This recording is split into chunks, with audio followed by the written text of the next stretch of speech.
Selamat datang di channel Sandi Inverter. Pada video kali ini saya akan memperlihatkan hasil dari update software untuk SPWM Atmega. SPWM ini untuk secara fungsi sudah bagus, secara fungsi untuk inverter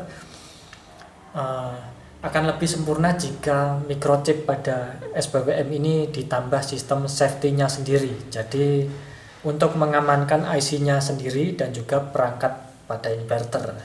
Singkatnya begini, jika SPWM ini nge-freeze atau nge-hang karena interferensi tegangan statik atau induksi dari luar inverter atau dari dalam inverter, entah itu dari induksi trafo atau petir atau juga dengan gangguan-gangguan elektromagnetic interference lainnya. Nah, di situ dapat membuat IC microcontroller ini malfungsi atau gagal dalam fungsinya. Di situ akan cukup membahayakan jika hang pada saat MOSFET aktif. Nah, pada saat MOSFET aktif dia hang, otomatis MOSFET akan selamanya hidup. Nah, di situ akan menyebabkan MOSFET pada inverter entah itu konslet atau meledak atau proteksi pada bagian proteksi MOSFET-nya. Di situ akan cukup membahayakan untuk MOSFET-nya. Jadi supaya aman ketika ngehang, saat terjadi malfungsi dia akan mereset dengan sendirinya dan kembali ke awal untuk memulai fungsi normal kembali. Jadi ketika ada malfungsi selama 15 milisecond dia akan merestart sistemnya. Kenapa saya pilih 15 milisecond? Karena itu cukup cepat untuk melepas MOSFET ketika dia hang. Nanti dalam video lengkapnya akan dijelaskan di belakang. Langsung aja apa saja penambahan proteksinya, ini cukup banyak poin-poinnya. Kita lihat dulu bagian website dari microchip itu sendiri. Microchip dengan Atmega 328. Di sini ada safety security feature. Ada keamanan untuk IC-nya sendiri. Ada peripheral features. Di sini ada poin-poinnya yang dapat digunakan. Saya gunakan ini watchdog timer. Dia akan mereset ketika mikrokompresor mengalami malfungsi, entah dari electromagnetic interference, gangguan listrik statik, karena clocknya tidak bekerja dengan normal dia akan merestart. Kemudian sistem CFD atau crystal clock failure. Jadi di dalam Atmega itu ada kristalnya 16 MHz. Ini dapat terganggu oleh gangguan listrik dari luar. Ketika terjadi gangguan, maka sistem CFD ini akan memindahkan kristal 16 MHz ke internal kristal yang ada di IC-nya. Di sistem AVR Atmega ada kristal internalnya, dia bernilai 8 MHz. Ketika hang di kristal yang 16 MHz, maka akan switch otomatis ke 8 MHz. Dan ketika sudah switch, saya buat untuk merestart kembali agar clock pada kristal 16 MHz akan kembali berfungsi kembali. Kemudian untuk sistem proteksi selanjutnya adalah BOD, Brownout Reset Detector. Ini untuk memproteksi IC Atmega ketika supply 5 voltnya dia drop. Jadi ada batasnya, saya buat di 4,3 volt. Atmega akan mereset. Jadi cukup aman untuk mereset Atmega ketika VCC 5 voltnya drop.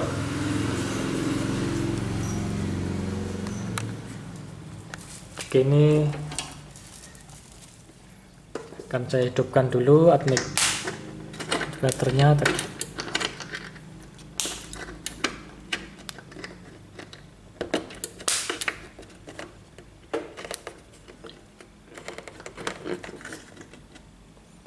Ya, ini sudah aktif, nanti dijelaskan. Ini poin-poinnya yang sudah ditambahkan seperti watchdog timer tadi, 15 milisecond hang dia akan merestart. Kemudian penambahan pull up resistor pada kabel LCD. Jadi ternyata kabel LCD dengan komunikasi serial dia tidak boleh panjang. Ada ketentuannya,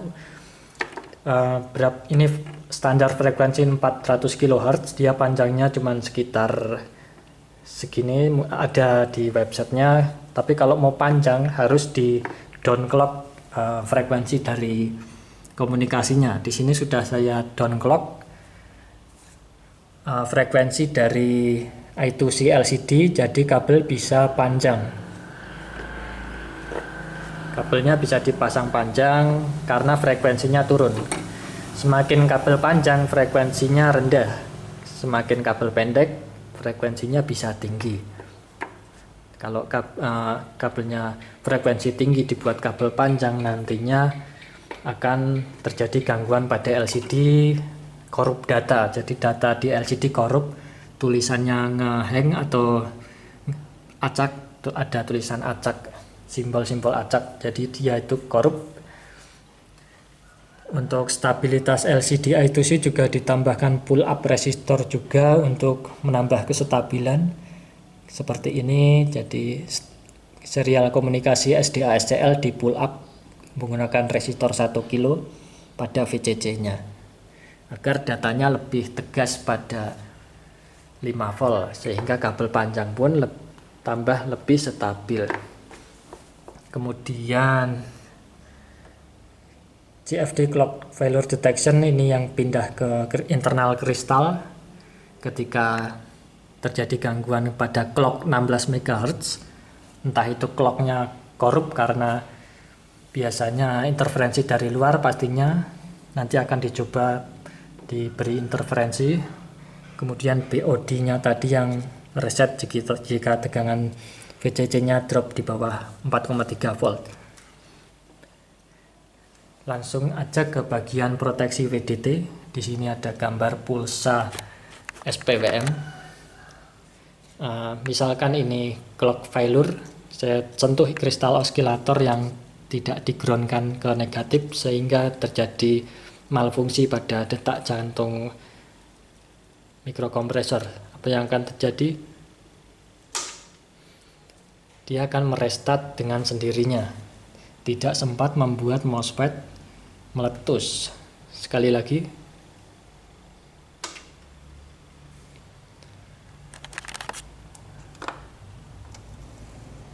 restart kembali, diulang lagi, dia akan merestart kembali. Sudah tidak mungkin lagi MOSFET manjer. MOSFET manjer itu high semua dalam selamanya. Ketika drive MOSFET trafo di sini, dia akan switch bolak-balik dengan kecepatan tinggi. Jika tidak ada switch, hanya stay pada tegangan, maka MOSFET akan selamanya on menyuplai trafo atau terjadi konslet karena tidak ada switch pada PWM pada saat nge-freeze. Tapi di sini saat nge-freeze, MOSFET akan off semuanya, dinonaktifkan semuanya. Di sini gambarnya, ini ada high set bagian MOSFET SPWM. Dan ini low setnya PWM 50 Hz, dimana satu puncaknya 10 milisecond, totalnya 20 milisecond, gelombang sinus 50 Hz. Saya langsung ke bagian nge-freeze-nya. Misalkan dia nge-freeze pada bagian ini SPWM, maka MOSFET high set akan selamanya high. Tapi dengan WDT dia hang pada kondisi high. Misalkan di sini dia pada ngepas di posisi high, dia akan selamanya hang dalam 15 milisecond saja. Kalau sudah 15 milisecond, nanti dia akan merestart di sini menjadi 0 volt. Begitu juga dengan low set MOSFET, dia akan hang pada saat posisi high atau on tegangan, dia akan on terus. Yang harusnya dia low, dia akan on terus pada 15 milisecond, kemudian restart di 0 volt. 15 milisecond ini sangat aman sekali karena standarnya PWM 4 mega untuk membangkitkan 50 Hz, dia high-nya juga di bawah 15 milisecond yaitu 10 milisecond. Jadi kalau hang 15 milisecond tidak masalah karena sistem kerjanya pun trafo di 10 milisecond dia clocknya. Jadi hang 15 milisecond sangat-sangat aman ketika MOSFET posisi high. Tapi kalau MOSFET posisi low, kebetulan hangnya pada posisi low, ya nggak masalah. Dia akan low semuanya. Tapi kalau posisinya high, dibutuhkan VDT proteksi di sini untuk menonaktifkan ketika hangnya posisi high. Begitu juga dengan low setnya.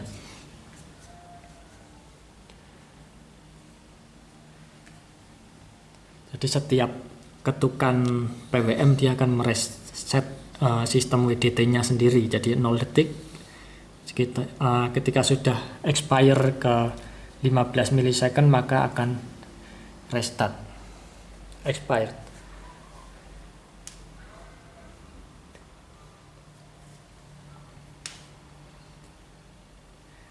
Singkatnya begini, jika ini kan trafo masuk, dia akan bolak-balik PWM-nya plus min begitu dalam waktu 10 milidetik, on off on off on. Ketika hang on, dia akan on terus sampai 15 milisecond kemudian langsung off. Tapi kalau nggak ada WDT, ketika hang dia on terus, dia selamanya akan on lebih dari 15 milisecond dan MOSFET akan meletus. Sistem bolak-balik.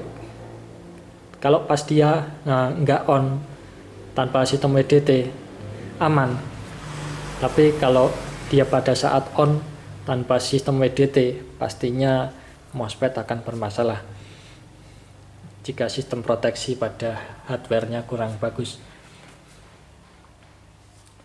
Itu sistem watchdog timer. Jadi ada dua CPU yang memonitor kinerja CPU utama. Jadi ada semacam anjing penjaga. Kenapa ini dinamakan watchdog timer? Ada anjing penjaga yang memantau kinerja mikrokompresor. Jika ada malfungsi dalam waktu 15 milidetik, maka anjingnya itu akan merestart mikrokontrolernya.